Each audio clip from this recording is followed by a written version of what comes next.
reinventó el mundo del pop, que le invirtió muchísimo de sus energías, de su tiempo a los videos, que jugó precisamente con la fantasía, con la magia. Todo lo que hacía tenía fantasía, quizá porque como buen artista que era, se dedicaba a soñar despierto. Y así es el mundo de los sueños, ¿no? Es infinito, son infinitas las posibilidades, y creo que las trajo al ojo público, las presentó allí y dijo, esto es posible, cualquier cosa que te imagines es posible. Entonces, realmente creo que fue un hombre que se le llama el rey del pop porque prácticamente lo reinventó y era un genio. Also recording something with Michael Jackson that was not released yet. I think the song is even called Victory. Is that true? That's right. Yeah. I've done like 3 tracks with him, and that was about a year ago, even longer than that. And yes, Victory was one of the songs, but he wanted to use the title for the Jackson thing. But the song is still there, and it's probably just waiting until the two of us get together and finish it. You haven't finished it yet? No, I mean, it's just because he has commitments, I have commitments, and it's very difficult. I mean, he's on tour, I'm going on tour, and you've got to sort of, you know, it's very, very difficult when 2 different, you know, musicians are trying to get together. I mean, he has to do his stuff, and it's just that when I was spending some time in LA and we're friends, he said, oh, why don't we try something? So, I mean, one day it'll probably be finished, and well, the other song is called State of Shock, which I did, and Mick Jagger's on it, but it's all okay because Michael called me up and said, look, I want to finish a song, I want it on the Jackson's album, and I said, I can't come over because I'm in Munich.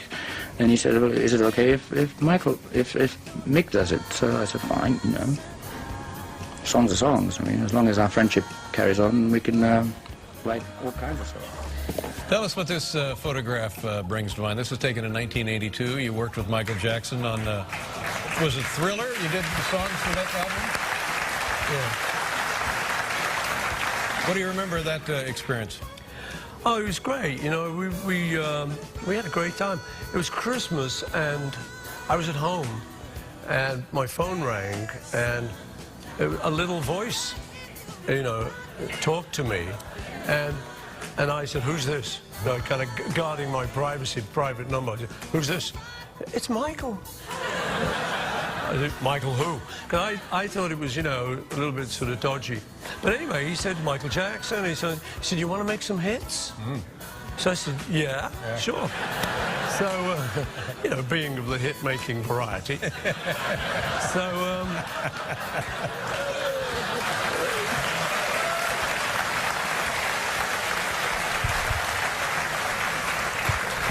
So we did, and it was really nice. You know, he came to my house, and we got to know the family and stuff. And he had a great guy who used to come with him, a guy called Billy. So it was very nice. We had a really good time. We made a couple of records together, did a video, and we're very good friends. It actually kind of fell apart a little bit later because he was talking to me and asking my business advice. And one of the things I said to him was, think about getting into music publishing. And then he looked at me kind of, I thought he was joking, he said, I'm going to get yours. Oh, yeah. So, you know, I kind of thought, oh, you. So apparently it's official, Michael Jackson is selling the farm. I guess that means Neverland Ranch. I personally have a few very exciting Michael Jackson collectible items. And besides being called Michael Jackson once in public when I was wearing a black fedora, etc., which was one of the greatest moments of my life, one of the most humiliating moments of my life. But I was in the Czech Republic and I bought a marionette puppet. And it was a real hassle because the lady, I don't think she liked Americans, and I think that she really wanted to charge me more. But I got a Michael Jackson puppet that actually did look like me. And when it came home from Europe, the nose was broken off, and I swear I didn't do it on purpose. But I also know Lisa Marie Presley, and when she came over to my house, I brought it out and I did a little doesn't matter if you're black or white, kind of dance to her. And I think she kind of liked it, but I'm going to assume she didn't really like it. But I've got also the Beat It doll. I've got the History doll that sings the song from the Macaulay Culkin video. Macaulay Culkin bought me my first pack of cigarettes. So Michael Jackson and I have a lot of things in common. And that sounds bad. I don't really want to admit that. We have certain things in common, but it's not the bad ones. And he has a song called Bad, too. Anyways, I've got like 1,000 pieces of memorabilia that are going up for auction this summer. I'm not sure if I'm going to be involved in buying them. But if you always dreamed of getting your hands on that sequin glove, because I have, get your hands on the sequin glove. I mean, the things that I could do with that glove, can't even mention. Me convertí en su fan al instante. Fue Billie Jean. Una vez la escuché, hasta el sol de hoy, nunca paro de escucharla. Fue el primer álbum que compré en mi vida. El álbum de Thriller, fui de esos tantos 40 y pico de millones quizás que compré el álbum. Siempre tomo a Michael como punto de referencia en cómo puedo dar un video entretenido, cómo la creatividad tiene que dejarse sentir dentro del video, hacer historia, siempre dejar un legado en los videos. Well, I mean, obviously, hearing about this, the sad passing of Michael Jackson is, I mean, for anyone, for all of us, is, it's very, very, very tragic. Some children lost their fathers, some parents lost a child, some brothers and sisters lost a sibling. So that's obviously sad. And I have great respect for what he's done in his work over the years. Certainly, a real genius. As far as playing him in a movie, that's such an obtuse rumor that I never had the pleasure of cultivating. It's not my idea. Michael Jackson.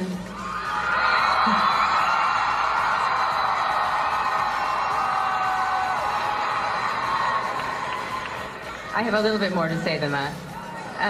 Okay, here we go again. Michael Jackson was born in August 1958. So was I. Michael Jackson grew up in the suburbs of the Midwest. So did I.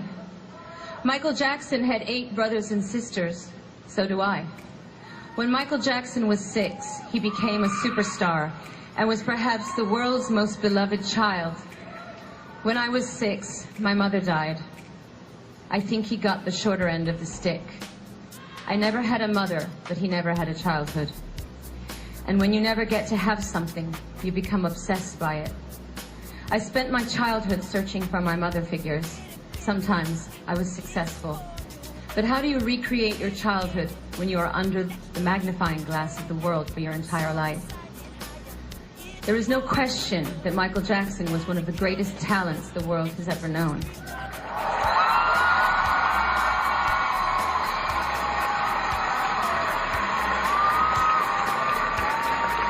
That when he sang a song at the ripe old age of 8, he could make you feel like an experienced adult was squeezing your heart with his words. That the way he moved had the elegance of Fred Astaire and packed the punch of Muhammad Ali. That his music had an extra layer of inexplicable magic that didn't just make you want to dance, but actually made you believe that you could fly, dare to dream, be anything that you wanted to be. Because that is what heroes do, and Michael Jackson was a hero.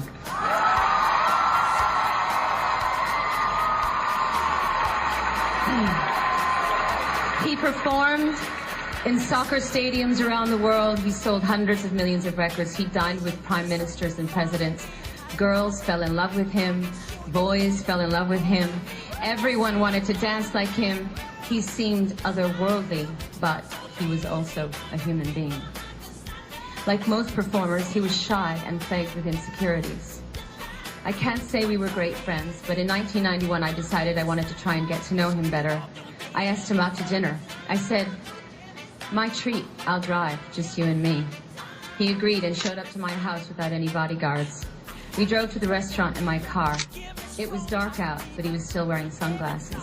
I said, "Michael, I feel like I'm talking to a limousine. Do you think you could take off those glasses so I can see your eyes?" He paused for a moment, then he tossed the glasses out the window, looked at me with a wink and a smile and said, "Can you see me now? Is that better?" In that moment, I could see both his vulnerability and his charm. The rest of the dinner, I was hell-bent on getting him to eat French fries, drink wine, have dessert, and say bad words. Things he never seemed to allow himself to do. Later, we went back to my house to watch a movie, and we sat on the couch like two kids. And somewhere in the middle of the film, his hand snuck over and held mine. It felt like he was looking for a friend more than a romance, and I was happy to oblige him. And in that moment, he didn't feel like a superstar. He felt like a human being.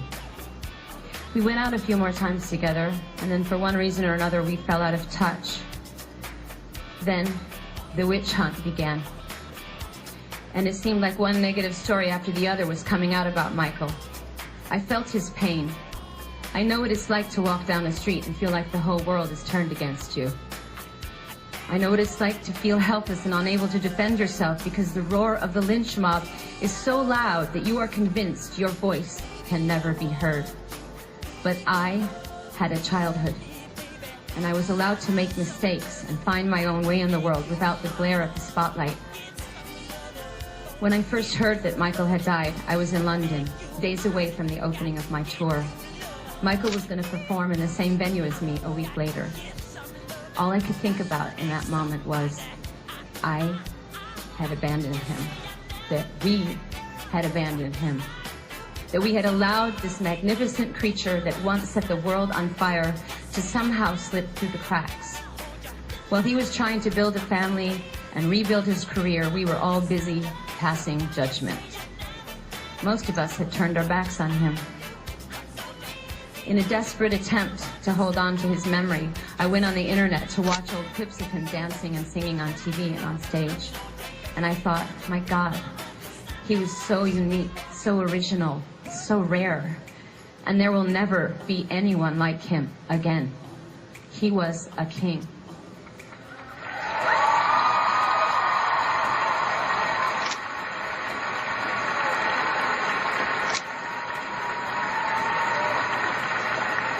But he was also a human being. And alas, we are all human beings. And sometimes we have to lose things before we can truly appreciate them.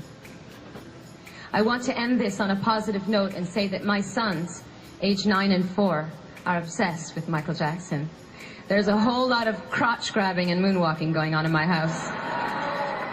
And it seems like a whole new generation of kids has discovered his genius and are bringing him to life again. I hope that wherever Michael is right now, he is smiling about this.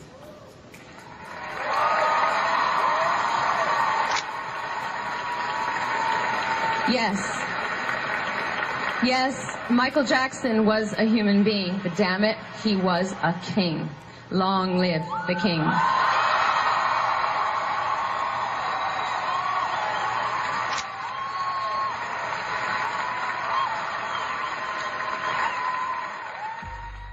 Yo creo que la música en sí es un homenaje de todos los momentos en los que alguien ha sufrido y ahora hay momentos de todo el mundo colaborar y todo esto. Hola, soy Alejandro Sanz y esta es la forma que tenemos de pedir paz con música. El proyecto con Michael Jackson me llamaron para que participara en ese proyecto y primero me sorprendió mucho y luego bueno, pues me hizo mucha ilusión. Y luego cuando llegué allí el productor me dijo que íbamos a llamarle porque quería saludarme. Michael. Y la verdad es que yo no quería, pero no por nada, sino porque me da mucha vergüenza y no sé suficiente inglés como para bromear. Y yo si no sé bromear, prácticamente me cuesta mucho mantener una conversación. Hi, how are you? Él llevó la conversación. Hi, Alejandra, thank you. It's an honor for me. My English is very bad, but my English is very bad, but I want to say you thank you for the opportunity. Lo único que no le dije, que le quería haber dicho, es, cuando se lo diga a mis amigos no se lo van a creer, pero no sé cómo se dice en inglés. Thank you so much. Bye, thank you. Bye. Me ha dicho que os mando un abrazo a todos. Bueno, pues vamos a cantar.